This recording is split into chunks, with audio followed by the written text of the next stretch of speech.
Have you ever seen one of those tiny little robots solving a maze all by itself and just thought, how? Well, it's not magic, it's just some really, really clever engineering. And today, we're basically going to perform an autopsy on a Micromouse. We're going to break it down into its core parts, its anatomy, if you will. So, let's get right into it. Yeah, seriously, how do they pull it off? How can these tiny machines see the world around them, make split-second decisions, and then just act on them with this incredible speed and precision? You know, that's the big mystery we're going to unravel today, one piece at a time. All right, so just like any living creature, you've got to start with the heart, right? You need that source of energy that makes everything else work. For our little Micromouse, its heart is the power system. This is where it all begins. So to get the oomph it needs, this mouse uses what are called lithium polymer batteries. You've probably heard of them, LiPos. The upside? They pack a ton of power into a really small, lightweight package. I mean, the energy density is just incredible. But there's always a downside, right? In this case, well, let's just say they can be a little volatile. You have to treat them with a lot of respect. Yeah, there's this saying among the engineers who build these things. You handle them with care because, we don't want to set the lab on fire just yet. And yeah, it's kind of a funny line, but it points to a very real engineering problem. How do you manage all that power safely when it's packed into something so tiny? But here's a tricky little problem. The robot's brain, its microcontroller, it's super sensitive. It needs a perfectly stable, constant voltage to think properly. A battery, though, it's not stable. Think of it like a water bottle you're drinking from. As it empties, the pressure drops. Same with a battery. Its voltage drops as it's used. And if that voltage suddenly dips too low, the brain could just shut down, right in the middle of a run. Not good. So, the solution is this really clever little component called the voltage regulator. Seriously, think of it as a bouncer or a gatekeeper for the electricity. It takes that messy, fluctuating power coming from the battery and cleans it up, outputting a rock-solid, predictable voltage. It's what keeps the brain happy and ensures the robot runs without a hitch.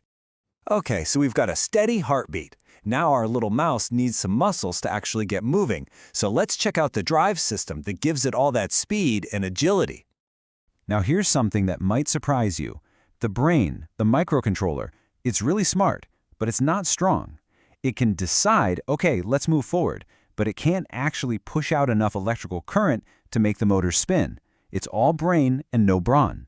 So it needs a middleman to do the heavy lifting. And that middleman is called an H-bridge. It's basically just a really smart arrangement of 4 switches.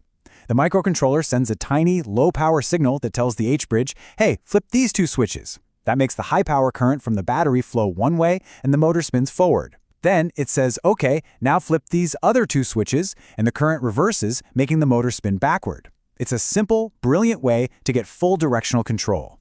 Okay, so that's forward and reverse. But what about speed control? How do you go slow or fast? For that, engineers use a really cool technique called pulsed width modulation, or PWM. And the trick here is you're not giving the motor less power. No, you're giving it full power, but in these incredibly short, rapid-fire bursts. Imagine flicking a light switch on and off hundreds of times a second. That's basically PWM. And this chart here shows you exactly what I mean. We call the percentage of time the power is on the duty cycle. So a low duty cycle, maybe 25%, means the power is only on for a quarter of the time. The motor gets these little kicks and it spins slowly. But you crank that duty cycle up to 100%, the power is always on and you get full throttle.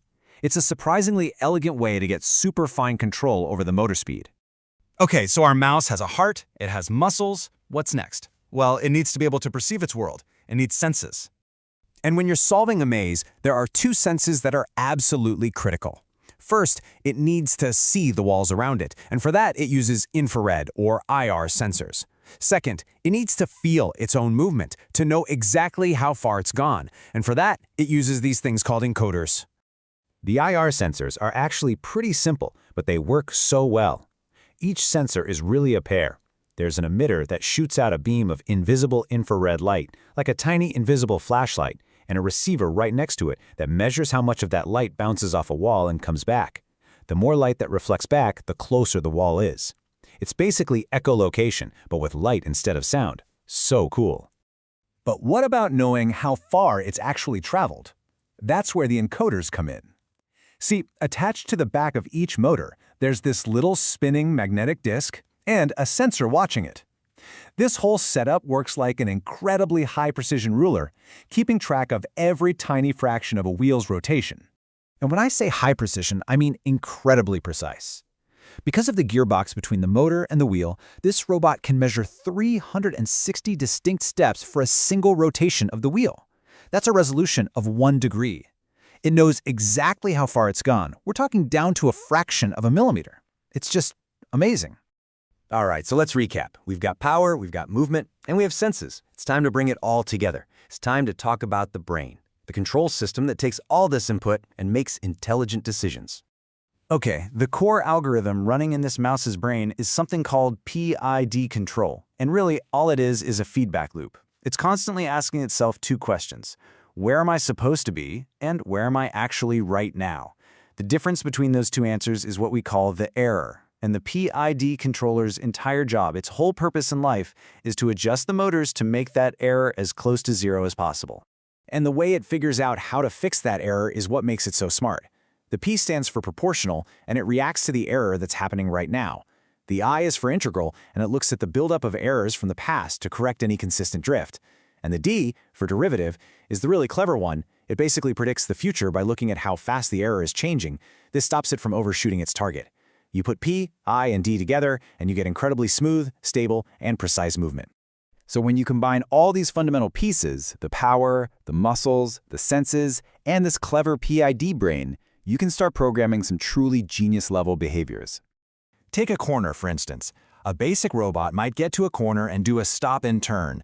You know, it stops, pivots 90 degrees, and then moves forward again. It works, but it's really clunky, right? An advanced Micromouse, on the other hand, can execute this beautiful, fluid curve turn without ever stopping at all. And this is possible because it's using everything we just talked about. The IR sensors see the turn coming up, the PID brain calculates the perfect, smooth path through it, and then it uses PWM to precisely control the motors, making the outer wheel spin just a little bit faster than the inner wheel. The result? It just flows, carving this perfect arc through the maze. It's really like a dance between the hardware and the software. And that's it, the anatomy of a tiny genius. But here's the really cool part. These same building blocks, power, movement, sensing, and control, they're not just in this mouse. They are the foundation of almost every smart device you see around you, from your phone to a self-driving car. So that leaves just one last question for you. With these fundamental building blocks of robotics,